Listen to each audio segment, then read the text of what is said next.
Class 7th। ये देखिए, इससे पहले आपने बक्कल कैविटी के बारे में पढ़ा, न्यूट्रिशन इन एनिमल आप पढ़ रहे थे, और आपने पढ़ा कि किस तरह से ह्यूमन बीइंग्स में बेसिकली हम जब शुरुआत करते हैं भोजन को लेने की तो माउथ से लेते हैं, और माउथ में हमने बक्कल कैविटी पढ़ा, टीथ पढ़ा, टंग्स पढ़ा, ठीक है।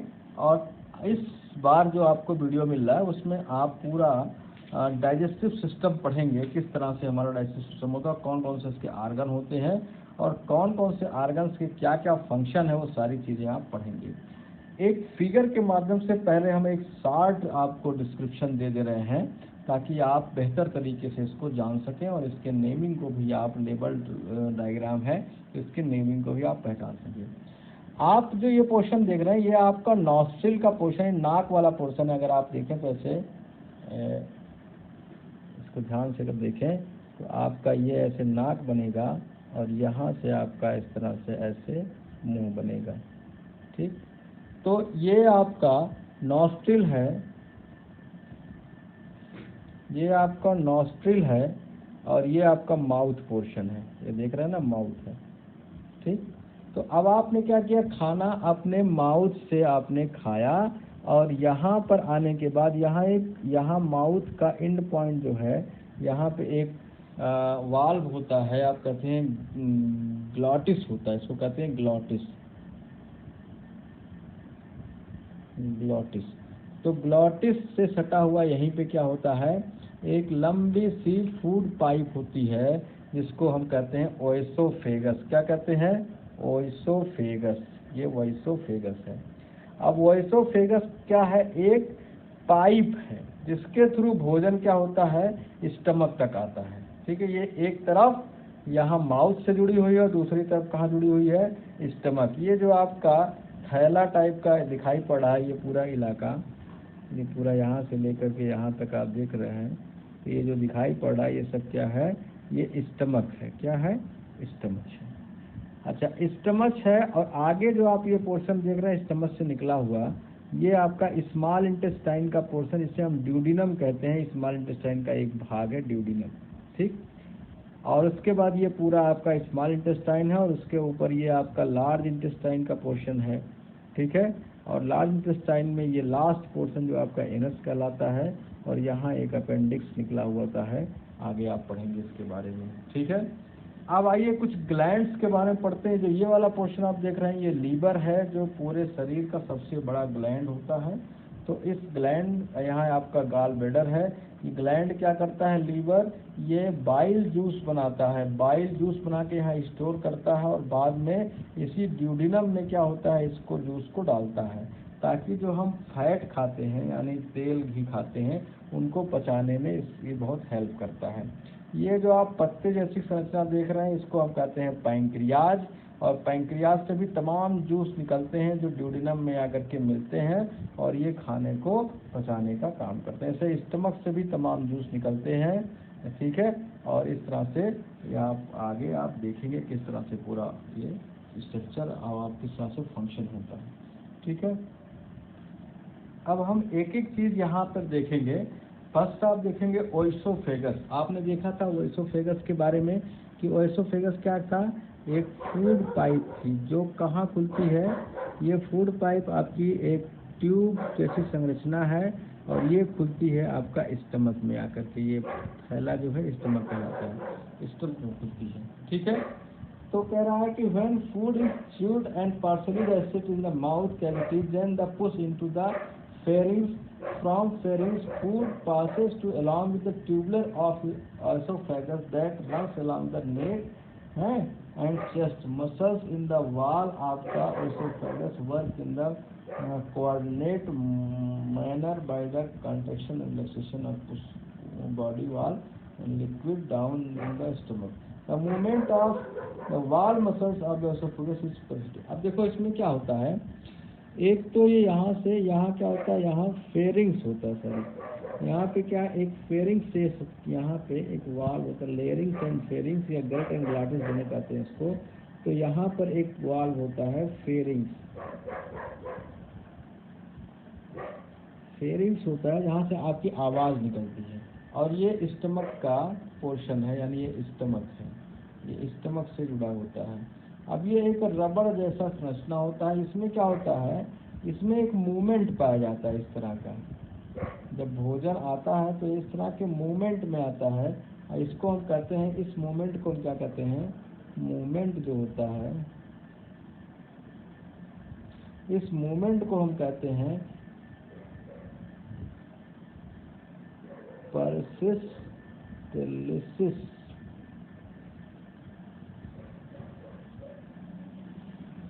ठीक है, ये पैरासिटिलिसिस मूवमेंट है।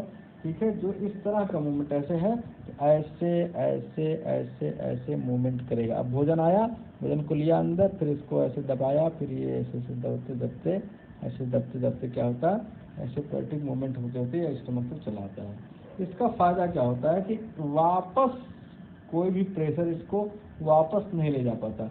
हाँ, जब बहुत ज़्यादा कोई प्रेशर लेता है तो वापस जाता है, लेकिन ऐसे खाना आप ऐसे उल्टा सो जाए तो ऐसा नहीं है, क्योंकि ये मोशन जो है डाउन की तरफ होता है, यानी स्टमक की तरफ मोशन होता है इस तरह से। तो इसलिए भोजन अंदर से आता है, लेकिन अंदर से भोजन बाहर नहीं जाता। अगर आप उल्टा सो भी जाएं तो भोजन आपका मुंह में नहीं आएगा वापस। ठीक है, तो इस तरीके से आपका ये ओएसोफेगस या फूड पाइप काम करता है। अब आइए स्टमक की बात करते हैं। अब देखिए, इसी फूड पाइप से आपका एक जुड़ा हुआ है, इस तरह से एक पार्ट है जो थैला लाइक स्ट्रक्चर ये है, इसको कहते हैं स्टमक। ये है आपका स्टमक। कह रहा है the food passage through out the food pipe into the stomach in just 10 second. जब आप खाते हैं, वो खाने से खाना जो है आपका फूड पाइप से आके कहाँ गिर जाता है, स्टमक में आ जाता है। भोजन आपका ये फूड है, फूड आपका 10 सेकेंड में कहाँ आ गया, आपका पाइन के रूप में यहाँ आ गया। ठीक है, इसका शेप कैसा होता है, शेप इसका होता है जे शेप्ड, जे शेप्ड होता है। देखिए जे शेप्ड ऐसे है, जे की तरह बना हुआ है, जे शेप्ड है। Thick walled pouch located on the left side and abdomen. It is the widest part of elementary canal. ये सबसे चौड़ा, क्योंकि एलिमेंट्री कैनाल क्या होता है, पूरा माउथ ओएसोफेगस से लेकर के और एनस तक का पार्ट जो है वो क्या होता है, आपका एलिमेंट्री कैनाल होता है। तो इसमें सबसे चौड़ा एलिमेंट्री कैनाल, यानी इसको लिख सकते हैं widest part of elementary canal, widest part of alimentary canal.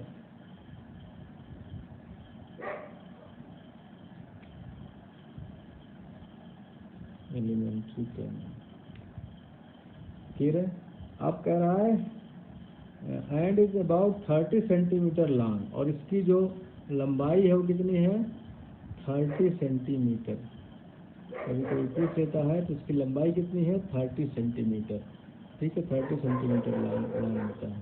And the capacity of stomach to adult in about 2 litre, और इसका जो कैपेसिटी है, यानी इसकी कैपेसिटी कितनी है, 2 लीटर की है।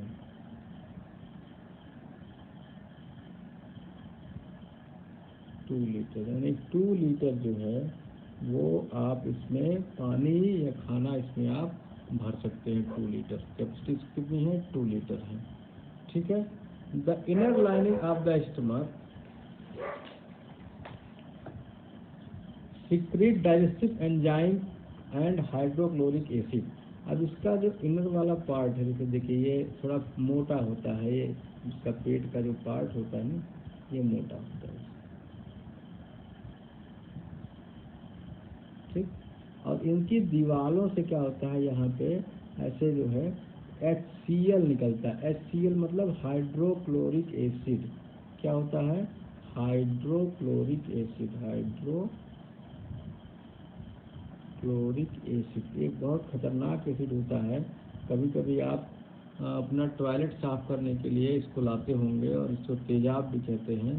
तो ये तेजाब यहाँ पर हाइड्रोक्लोरिक एसिड जो है निकलता है, ये इसकी दीवारों से निकलता है हाइड्रोक्लोरिक एसिड, और जो भी भोजन होता है उसमें ये मिल जाता है। इससे क्या होता है, अगर मान लें गलती से आपने भोजन के साथ कोई ऐसा पदार्थ खा लिया है जो शरीर के लिए नुकसानदेह है, कोई वर्म आ गया, कोई जर्म आ गया, तो ये जो इसके साथ जो मिलता है आपका क्या क्या कहते हैं, जो एसिड मिलता है, वो उन सबको वहीं पर किल कर देता ताकि आगे शरीर में कोई दिक्कत ये ना पहुंचा पाए। ठीक है। एंड कह रहा है it kills the many bacteria वगैरह अगर आ गया तो उसको किल कर देता है। And the food makes medium in the stomach less acidic and digestive juice break down the protein into the simpler substance. और इसमें कुछ जूस भी निकलते हैं जो इसको ब्रेक करते हैं, प्रोटीन को ब्रेक करते हैं। ठीक है। अब आइए स्मॉल इंटेस्टाइन के बारे में। अब स्मॉल इंटेस्टाइन में क्या है, यही आपका स्टमक से फिर ये स्टमक से ऐसे निकलेगा, इसको ड्यूडिनम कहते हैं। और नीचे आपके इस तरह से तमाम बिखरा होता है इसका पार्ट लंबा। ठीक है। ये आपका स्मॉल इंटेस्टाइन क्या है, स्मॉल इंटेस्टाइन।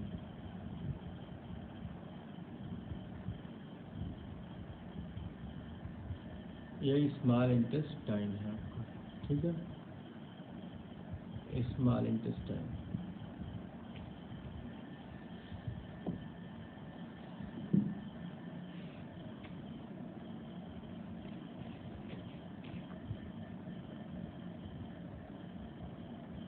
Small intestine. ठीक है।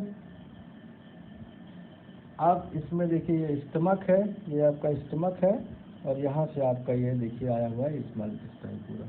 अब इसके बारे में पता है, small intestine also known as the small bowel. इसको हम स्मॉल बॉवेल भी कहते हैं, स्मॉल बॉवेल, स्मॉल बॉवेल भी कहते हैं। ठीक है।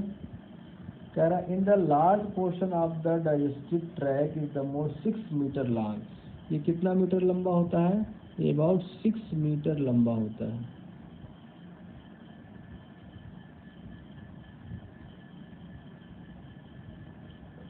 6 मीटर लंबा होता है। ठीक है, 6 मीटर लंबा होता है। और हेयर फूड इज नहीं the place of upper part of the small intestine which is called duodenum. ये वाला यहाँ तक का जो पोर्शन आप देख रहे हैं, ये वाला यहाँ से लेकर यहाँ तक का, इसको हम कहते हैं ड्यूडिनम। ड्यूडिनम क्या कहते हैं, ड्यूडिनम कहते हैं, ड्यूडिनम कहते हैं। ठीक है। Food mixed with the two important secretion from liver और पैंक्रियाज। अब ये जो ड्यूडिनम वाला पोर्शन, इसको यहाँ देखते हैं ऐसे, ड्यूडिनम का जो पोर्शन है ये जो स्टमक से लगा हुआ है आपका ऐसे सी आकार का, इसी में आपके दो जगहों से आकर के, एक तो आपका ये लीवर से निकल करके, लीवर होता है यहाँ से सीक्रेट होता है, जूस आकर के इसमें मिलता है। और दूसरा यहीं पे लगा होता है एक पैंक्रियाज, भी आगे पढ़ेंगे तो ये पैंक्रियाज होता है। ठीक है। और ये पैंक्रियाज जो है यहाँ से भी जूस आकर के इसमें मिलता है, यानी यहाँ से भी जूस मिलेगा, यहाँ से जूस मिलता है। और इसमें खाना आ चुका होता है, खाना इसमें आ जाता है और इसमें आकर के जूस इसमें मिल जाता है। इस तरह से ये ड्यूडिनम पार्ट होता है, ये ड्यूडिनम पार्ट है। ठीक है। इस some enzymes are also produced by the walls of intestine. अब इन्हीं इंटेस्टाइन का वाल जो है ना, इंटेस्टाइन का वाल, इन्हीं इंटेस्टाइन के वाल में इस तरह से ऐसे दीवालों में इस तरह से पाया जाता है। और इन वालों में एंजाइम्स निकलते हैं, कुछ एंजाइम्स निकलते हैं। ये एंजाइम्स क्या करते हैं, खाने को पचाने का काम करते हैं। As the chyme enter the small intestine, the mix with the varieties of the intestinal juice and complete the digestion of all complex substances present in the food. अब जब भोजन उसके थ्रू यहाँ पर भोजन आता है तो यहाँ से तमाम ज़्यादा क्या होते हैं, एंजाइम्स सीक्रेट होते हैं और इस भोजन को डाइजेस्ट करते हैं। ठीक है। इस तरीके से the wall of small intestine thousand of टिनी। अभी जो आप देख रहे हैं ना, थाउजेंड ऑफ टिनी पोर्शन, ऐसे आप उंगलियों जैसे प्रोजेक्शन निकले होते हैं, इनको हम क्या कहते हैं, जो ये प्रोजेक्शन निकले हुए हैं इनको हम कहते हैं विलाई। क्या कहते हैं, विलाई, VLLI। ये क्या करते हैं, ये एब्जॉर्ब करते हैं और दूसरा इनको सरफेस प्रदान करते हैं डाइजेशन के लिए और एब्जॉर्प्शन के लिए। ठीक है। The wall of villi which surface area absorption and nutrients each of the fine blood capillaries. इसके अंदर क्या होता है, ब्लड कैपिलरीज भरी होती हैं। अब आसानी से इसमें जो भोजन आपका आ गया है लिक्विड फॉर्म में, उसको वो एब्जॉर्ब कर लेती हैं। ठीक है, bye diffusion blood carries absorb substance from the organs get utilized protein and the complex substance such as the assimilation। और एसिमिलेशन जो आपने पढ़ा था, वो एसिमिलेशन इसी को कहते हैं। यहाँ जब ब्लड में आ गया भोजन तो इसको हमारा शरीर यूज करता है, इसी को एसिमिलेशन कहते हैं। अब आइए लार्ज इंटेस्टाइन। लार्ज इंटेस्टाइन को आपने इस तरह से देखा होगा फिगर में।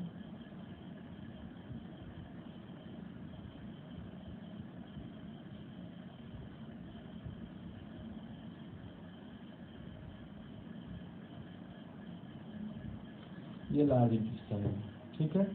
इसमें क्या कह रहा है, अनडाइजेस्टेड और unabsorbed food along with the water moves down the large intestine. अब इसमें क्या हुआ, यहाँ इंटेस्टाइन के थ्रू स्मॉल इंटेस्टाइन से लार्ज इंटेस्टाइन में आया, और यहाँ जो भोजन आया वो कैसा भोजन आया, अनडाइजेस्टेड था, और इसके साथ पानी भी आया।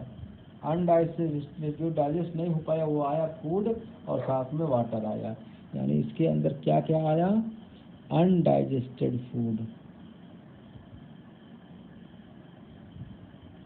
फूड आया जो डाइजेस्ट नहीं हो पाया, प्लस वाटर आया। अब चूंकि वाटर की आवश्यकता है तो ये इसकी दीवार में क्या हुआ, वाटर का एब्जॉर्प्शन हुआ। यानी यहाँ पर वाटर क्या हुआ, इन्हीं लार्ज इंटेस्टाइन की दीवारों से लार्ज इंटेस्टाइन वाल जो होते हैं इसको एब्जॉर्ब कर लेते हैं, एब्जॉर्ब, ठीक, इसको एब्जॉर्ब कर लेते हैं। ठीक है, ये 1.6 मीटर लेंथ की होती है। इसका जो लेंथ होता है 1.6 मीटर होता है। ठीक है, इसका जो लेंथ होता है, और 6 सेंटीमीटर वाइड, और चौड़ाई जो आप देख रहे हैं यहाँ से यहाँ तक ये 6 सेंटीमीटर होता है। 6 सेंटीमीटर चौड़ाई होती है और 1.6 मीटर लंबा होता है। ठीक है, card faces become the certain faeces.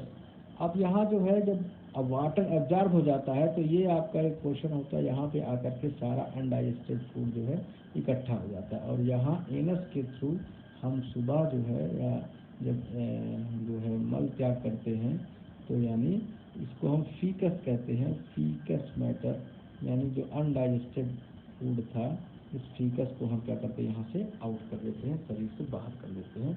इसी को हम कहते हैं इगेशन। इगेशन माने जितना भी अनडाइजेस्टेड फूड है उसको बाहर कर देना। ठीक है, अब आइए हम कुछ ग्लैंड्स के बारे में पढ़ लेते हैं।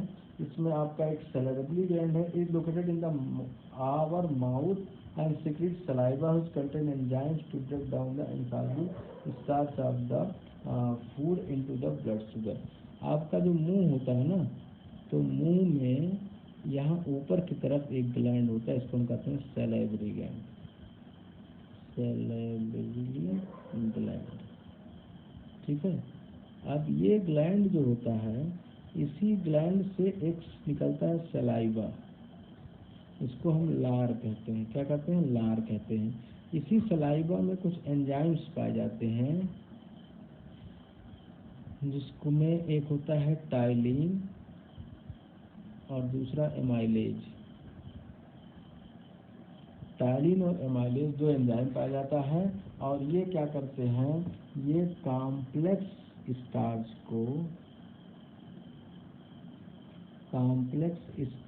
को ब्रेक करते हैं, इसमें सिंपल शुगर में। ठीक है, और इसीलिए जो हम रोटी वोटी खाते हैं तो हमारे मुंह में लार मिल जाता है, तो रोटी हमें क्या करता है, मीठा लगता है।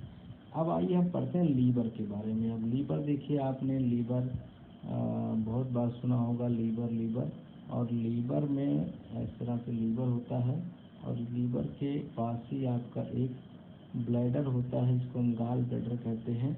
ठीक है, ये आपका है लीवर, और ये है आपका gall bladder. Gall bladder. Actually में लीवर क्या करता है, जितने भी आपके मरे हुए सेल्स होते हैं, डेड वगैरह सेल्स होते हैं, उनको ये अपने अंदर ले करके और उनसे क्या बना देता है, बाइल जूस बनाता है। क्या बनाता है, बाइल जूस बनाता है। अब बाइल जूस क्या करता है, ये फैट को पचाता है, फैट डाइजेशन,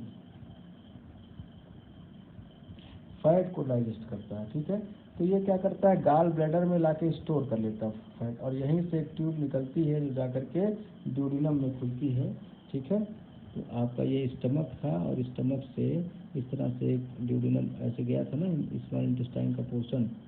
ठीक, तो यहीं पे आके खुलती है। तो ये गाल ब्लैडर में स्टोर होता है, यानी गाल ब्लैडर में क्या होता है, गाल ब्लैडर में स्टोर होता है क्या, bile juice, bile juice store होता है। ठीक है, और जब ज़रूरत होती है तो हम वहाँ से, ठीक, कभी कभी आप सुनो इनकी गाल ब्लैडर में स्टोन हो गया, तो यहाँ अगर स्टोन हो गया तो जाहिर सी बात है बाइल्स आएगा नहीं आगे, ये पेन भी करता है, कभी कभी आपको गाल ब्लैडर निकालना पड़ता है। ठीक है, अब आइए एक होता है पैंक्रियास। पैंक्रियास क्या है, ये भी देखिए आपका ड्यूडिनम था, ऐसे आप दिखाए थे हम, वहाँ से एक पाइप लीवर में गई थी और दूसरी पाइप जो है एक ऐसे पत्ती जैसी संरचना थी, इसको हम कहते थे पैंक्रियास,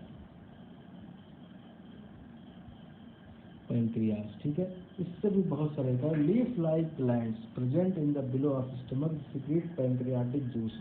इनसे जो जूस निकलता है वो कौन सा जूस होता है, पैंक्रियाटिक जूस, पैंक्रियाटिक जूस निकलता है। यानी पत्ती जैसी संरचना वाला एक आपका स्ट्रक्चर होता है, ड्यूडिनम है ये, और यहाँ पे पैंक्रियाटिक जूस निकलता है। Acts on the carbohydrate and protein. ये जो पैंक्रियाटिक जूस होता है ये कार्बोहाइड्रेट को पचाता है, कार्बोहाइड्रेट को पचाता है एंड प्रोटीन को पचाता है, प्रोटीन्स को पचाता है। ठीक है, changing into the further into simpler form, thus the digestion of food is completed by carbohydrate and carbon work into the acts as converted to glucose and proteins। ये जो है इसको क्या करता है, कन्वर्ट कर देता है किसमें, ग्लूकोज एंड प्रोटीन को किसमें कर देता है, glucose and protein, amino acid, protein को करता है अमीनो एसिड में। ठीक, तो ये आपका ये चैप्टर समाप्त हुआ।